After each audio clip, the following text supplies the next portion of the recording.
The other thing I think you can do is insist that the schools don't tolerate bullying. And we now know there are very effective anti-bullying strategies that the schools can use, that they can purchase, train their teachers how to do it. School systems around the country are doing it, and there's no reason why the schools can't teach 8-year-old girls how to behave and how to stick up for each other, and not have it come from the bottom, from the top down. The principal says you can do this, but have the kids at this young age develop their own rules of how they treat each other. And when you see a school that's done that, it's magnificent, because the kids really believe it, and you know they're going to bring those skills through life with them. And I can give you some information from government websites that have programs that work, but this is an area where there's actually scientific evidence it works. Schools love it because the kids do better on tests. Wow, I like that. Because of course they do, because they're not worried about when you get beat up at lunch. Right, yeah. Somehow your math goes easier. Yeah, and I think it gives them a sense of responsibility as well, and make them feel that I have a responsibility to protect this person, as well as myself. So I like that. I really do. I think that parents, and that again, that's an area where parents can be fairly effective, because there is a specific thing that is doable because it's been done elsewhere, that you can kind of insist the schools do, or partner with the schools depending on your relationship. Well, I definitely want to know more about that. Yeah. I really do, because bullying now is such a huge issue. It really is, and sometimes kids won't even talk about it. They won't even tell you. A lot of parents don't even know that their children are being bullied because they just won't tell. Well, part of it is the bully says, if you tell anybody on me, you think I'm torturing you now, just you wait and see. And so kids, it's not an accident that kids don't tell the adults, but the other kids all know. Everybody in that classroom knows. Yeah. And that's the secret of these programs. Okay, well, definitely. I like that, and I'm all for it. Okay. Thank you. Thank you. In Boston, what we've learned is it's everybody. And so the police do things. So there are now social workers attached to each police station for these kids who are in trouble, who the community police officers know about but aren't arrested. The schools are doing some stuff around violence prevention. The doctors are. They're community-based organizations that do a bunch of things for kids. And through those, we're able to really dramatically reduce youth violence. So how dramatic has the decrease been? Well, in the 90s, it went from about 40-some kids a year to zero for 2.5 years. Zero? Zero. Let's just stop. How in the world did you manage to do that? I mean, was it a difference were the kids all dead, or did you? No, it was a little bit of everything. And some of the kids were locked up, and so the police get credit for that. There were a lot of street level outreach to kids who were in trouble. The ministers formed something called the 10-Point Coalition, so that a congregation could pass in tips in the collection plate. Tips in the collection plate? Yeah, Yes. and then the minister would hand them into the police. Are you serious? Yeah. So because little old ladies knew who the bad kids were. Oh, they right? sure did. They knew who, they knew where, and they knew when. Right? All the stuff and it did two things, because the police may not have known that, but it also made the police say, well, some little old lady knows about this. How come you don't? And a lot of community organizing. There was so the first kid who was killed was the cousin of a patient of mine, and he came to my office because his principals were worried he was suicidal because his cousin had been killed, and obviously I'm a doctor, so we did the mental health thing. And I was pretty upset about this, and so was he.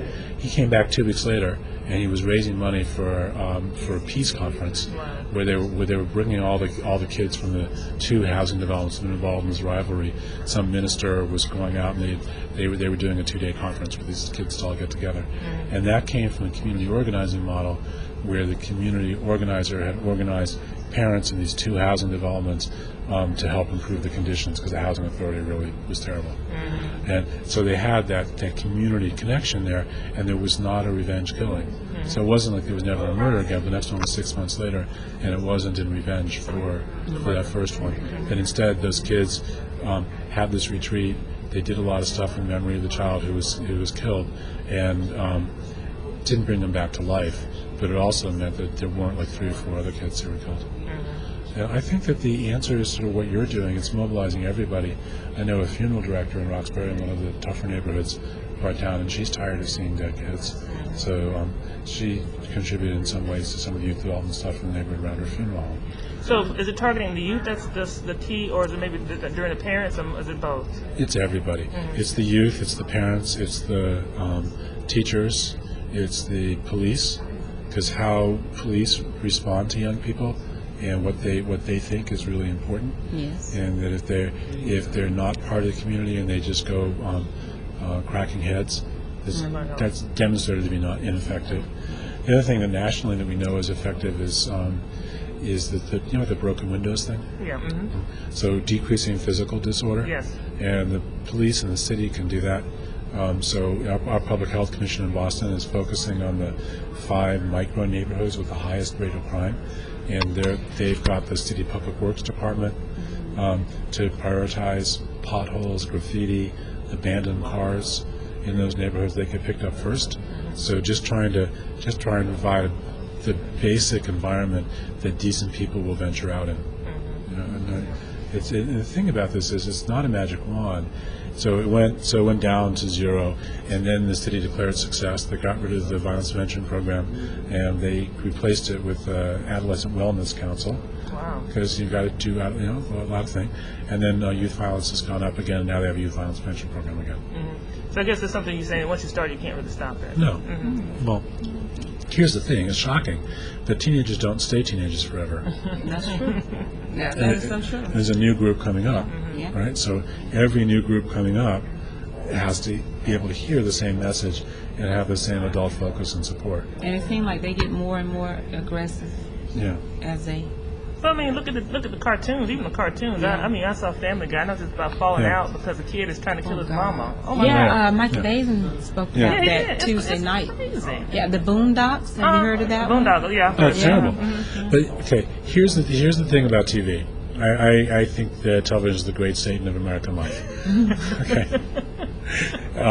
And part of it is that what kids are doing when they're watching TV is they're not playing with each other, meaning they're not having conflicts with their friends, and they're not learning how to resolve those conflicts. So even if television was beautiful, there would still be a problem. But the business of television is selling audiences to advertisers. The television is not a public service, really. That is right? so true. And all of us are hardwired for sex and violence, because those of our ancestors who didn't have sex, didn't have, we're not here, right? And those who didn't pay attention to violence obviously didn't reproduce either. So they know they can hook a human being in, and you can't hook 3-year-olds in with sex. That's wrong for so many reasons. But so if you want them to pay attention to the commercial, a cheap way to do it is for there to be a lot of violence, because they're hardwired. All of us are hardwired deep down to pay attention to violence and to want to know what happens next. And it's not some little thing that's added to the rest of our personality. It's at the core of any animal. All of us have the same thing. So you want to keep your young audience paying attention through the Cheerios commercial into the next part of the show. There has to be violence or threat of violence. Will my hero live? How's Batman going to do? Or will Family Guy, will that kid really kill his mom? He doesn't in the end. And if you're looking at television for older people, like nothing like a bullet. It's so quick. It's amazing. And the other thing is, excuse me. There was another video clip from Power Rangers where somebody's killed. And the way it happens is there's a fight, the person's killed, and then they disappear from the screen. Like magic of television, right? And when someone dies in real life, they suffer. There's pain, there's shock, there's all that person's relatives and friends who were shocked. There's just general misery everywhere.